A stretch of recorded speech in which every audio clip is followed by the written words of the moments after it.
ছোট্ট নিরিবিলি গ্রামে থাকত এক দরিদ্র কাঠুরে, নাম তার রাকেশ।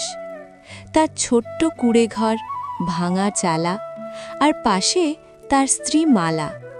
অভাব ছিল তাদের নিত্যসঙ্গী, তবুও ভালোবাসা ছিল তাদের সবচেয়ে বড় সম্পদ। দিন যায়, রাত আসে, কিন্তু তাদের কষ্ট যেন শেষই হয় না।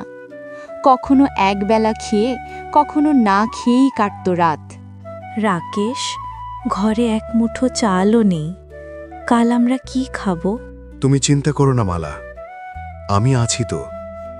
কাল জঙ্গলে একটু গভীর দিকে যাব, কিছু একটা নিয়েই ফিরব।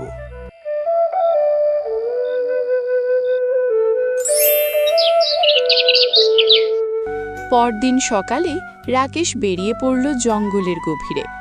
যত ভেতরে যায় তত চারপাশ নিস্তব্ধ হয়ে ওঠে। হঠাৎ ঝড় শুরু।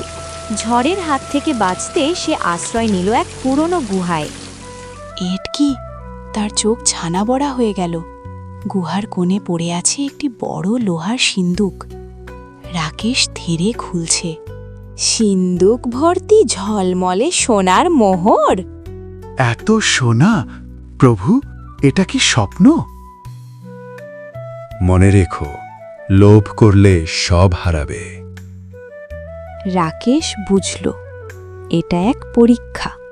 আমাদের যতটা দরকার ততটাই নেব। সেসব না নিয়ে অল্প কিছু মোহর নিল আর ফিরে গেল ঘরে। এত টাকা তুমি কোথায় গেলে? ভাগ্যের দান, কিন্তু আমরা লোভ করব না।